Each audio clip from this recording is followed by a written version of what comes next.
We talk a lot on this channel about making money from your dog training skills, how to make more money with your dog training business. And that's the purpose of this channel, is to help successful dog training business owners become more successful with their dog training skills. With that being said, I'm here to tell you today in this video, don't do it for the money. Even if you're considering getting into the industry and you think like, well, I like dogs and this seems like a really good way to make money. I know this dog trainer is making 200 to 300 bucks an hour. I'm still here to tell you why you should not do it for the money. And it's not for the moralistic, altruistic reasons. Stick with me.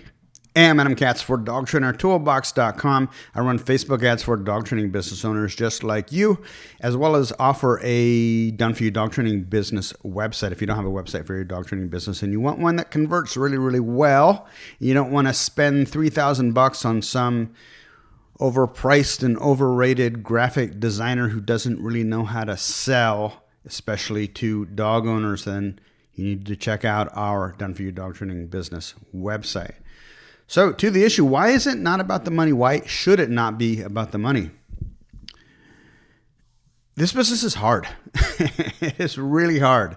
It is shockingly and surprisingly hard. So for starters, you're not really in the dog training business. You may think you're in the dog training business, but you're really in the people training business. And what you're doing is you're mostly training people how to train their dogs. Even if you do board and train, where you're spending a lot of time working with the dog, really the success or failure of your dog training program is how well you can transfer those skills that the dog has learned or that you've taught to the dog to the client so that they can get the same results from the dog that you were getting when the dog was staying with you. So it is really very much a people business, and that's I'd say maybe a big part, maybe 80% of why it makes this business so hard, so difficult, is you're dealing with people, and you're dealing with people in a very intimate, emotional manner. The dog in many cases is a surrogate for their child, or a surrogate for any or some type of other relationship they may have, or it's just a beloved family member, and that creates all these emotions. So it's not like fixing somebody's car. I mean, maybe it is if you're an exotic Porsche owner or something, but for regular people don't really have as much of an emotional connection to their car as they do with the dog. And so when you're working with them and their dog, ultimately there's emotions that get involved with the whole business of training dogs. And the clients, they lie. Frequently, I would have people who bring me dogs and say, oh no, the dog's not aggressive at all, and then sit down across from them and the dog tries to take a piece out of me. So you're dealing with all kinds of strange and weird people from the general public who come to you with their dog and want you to help them with their dog. And you might think, well, I can deal with that. Because it's worth the money. I could charge, we can get upwards of $3,000 for a 3-week board and train or more, depending on the market and depending on your business. And Adam, that's a lot of money. I could train 3 dogs a month and make, almost $10,000. That's really, really good money. It's not worth the money. Trust me, it is not worth the money, especially when you're getting up in the middle of the night to clean out a crate that a dog is defecated in, and it's cold and wet outside, and now you've got to clean the crate for the 3rd time today, and you've got to bathe the dog. It's not worth the money. So who should even pursue this idea, right? If I'm just going to throw out negatives, I'm doing this for a reason. I'm doing this to discourage you. If you're not the type of person I'm going to describe, you really, really have to be a dog person. And you've really got to be a person who likes communicating with people, who enjoys working with people and their dogs.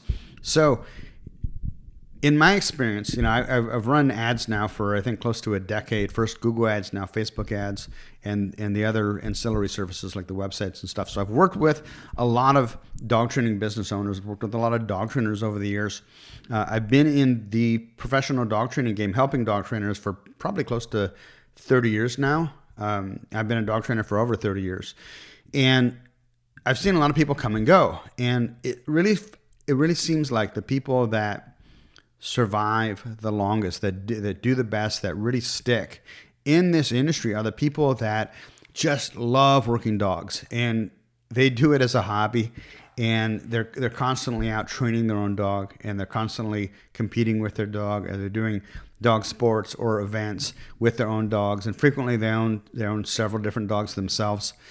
And then they start up a dog training business, and they do really well because they just love working with the dogs, and then they work pretty well with the owners too. You know, they like people, they like dogs. If you're the type of person that really hates people but loves dogs, well, welcome to the club. But you'll probably find limited success. You'll probably do well enough to support yourself and your spouse. But really the people that seem to be most successful in this business, that seem to be happiest in this business, are the ones that are both dog people and they like working with the owners. They love working with people. So you really need to have those two components. And you'll see this across the board with successful dog trainers. They have those two skill sets. So if you're lacking one or the other, or if you're a people person and you're looking at starting up this business because it's a good business and you like dogs, but it's never been like an overwhelming passion for you, I would probably say pass. It's just the business itself. There's too many idiosyncrasies, and I can go on and on and on in a different video. Maybe I'll do that sometime, about all the little idiosyncrasies as to why this is a horrible business if you don't absolutely be crazy about dogs and people. So that's my spiel. Feel free to agree or disagree with me in the comments below. If you haven't yet, join our group on Facebook called Adams Dog Trainer Marketing. I think it's called Adams Dog Trainer Marketing Group, and my YouTube channel, Cats on Dog Trainer Marketing and Life. Be sure to subscribe to that to get the latest of my ramblings. We'll talk to you soon, guys. And by the way, again, if you need help growing your dog training business, dogtrainertoolbox.com.